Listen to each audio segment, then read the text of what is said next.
বিসমিল্লাহির রহমানির রহিম। আসসালামু আলাইকুম।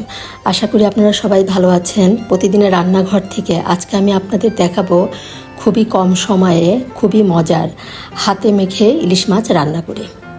আশা করি রান্নাটা আপনাদের সবার খুবই ভালো লাগবে। এখানে আমি কয়েক পিস ইলিশ মাছ আর ইলিশ মাছের ডিম ভালো করে পরিষ্কার করে ধুয়ে নিয়েছি। আর এখন একটা প্যানে আমি হাফ কাপ পরিমাণ পেঁয়াজ কুচি দিয়ে দিলাম। পেঁয়াজ কুচি দিয়ে এখানে আমি 3 চামচ পরিমাণ পেঁয়াজ বাটা দেব। এই রান্নাতে একটু পেঁয়াজ বাটার পরিমাণটা একটু বেশি দিতে হবে।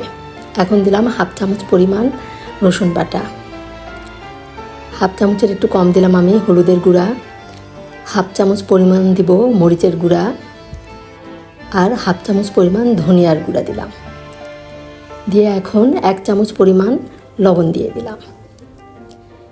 লবণটা দিয়ে এখানে আমি প্রায় 10-12টার মতো কাঁচামরিচ ফালি দিলাম। এই কাঁচামরিচগুলো খুব বেশি ঝাল না, এই জন্য একটু বেশি করে দিলাম। এই তরকারিটা একটু ঝাল ঝাল হলে খেতে ভালো লাগে। আর এখানে দিয়ে দিলাম আমি 2 টেবিল চামচ পরিমাণ সরিষার তেল। সরিষার তেলটা দিয়ে এখন ভালো করে এটা মাখিয়ে নিব। একদম বেশ ভালো করে মাখাতে হবে যাতে পেঁয়াজগুলো নরম হয়ে যায়। এই হাতে মাখা ইলিশ মাছের তরকারিটা কিন্তু খেতে খুবই মজা লাগে। আপনারা যারা এভাবে খেয়েছেন তারা অবশ্যই জানেন এটা কতটা মজার। ভালো করে আমার সব মাখানো হয়ে গিয়েছে। এখন আমি এর ভিতরে মাছগুলো দিয়ে মাছগুলো এই মশলার পেঁয়াজের সাথে মাখিয়ে নিব।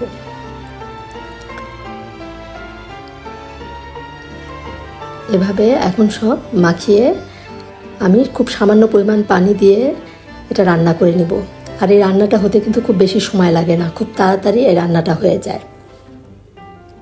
10 মিনিটের মধ্যেই এই রান্নাটা হয়ে যাবে। যে এখন সামান্য একটু পানি দিলাম আমি, যে মাছগুলো একদম ডুবেও গেল না এই পরিমাণ পানিটা দিলাম। একদম মাছের সমান সমান পরিমাণ পানিটা দিলাম আমি এখানে। এখন এই যে ইলিশ মাছের যে 2টা ডিম ছিল, ডিম 2টা দিয়ে দিলাম। দিয়ে এখানে আমি আর একটু সামান্য সরিষার তেল দিয়ে দিব। এই হাতে মাখা ইলিশ মাছ রান্না সরিষার তেল দিয়ে করলে আর বেশি করে কাঁচামরিচ দিয়ে রান্না করলে এটা খেতে খুবই মজা হয়। এখন ঢাকনা দিয়ে ঢেকে 5 মিনিটের মতো আমি রান্না করে নিলাম। কারণ ইলিশ মাছ রান্না হতে বেশি সময় লাগে না, এই জন্য এটা কিন্তু আর বেশি সময় লাগবে না। আর 2-3 মিনিট এটা আমি রান্না করব। এখন এই যে ডিমগুলো আমি একটু কেটে দিচ্ছি। আর এই রান্নাটা মিডিয়াম হিটে করতে হবে। দিয়ে এখন ঢাকনা দিয়ে ঢেকে আর 2-3 মিনিটের মতো এর তরকারিটা রান্না করে নিব আমি। আপনারা অবশ্যই এভাবে হাতে মাখিয়ে একবার ইলিশ মাছ রান্না করে খেয়ে দেখবেন, খুবই মজা লাগে এই রান্নাটা। সাদা ভাতের সাথে এটা তুলনা হয় না, এত মজা খেতে। এই যে হয়ে গিয়েছে আমার ইলিশ মাছ রান্না। এই যে উপরে তেল উঠে এসেছে, দেখেই কিন্তু মনে হচ্ছে এটা খেতে খুবই মজার।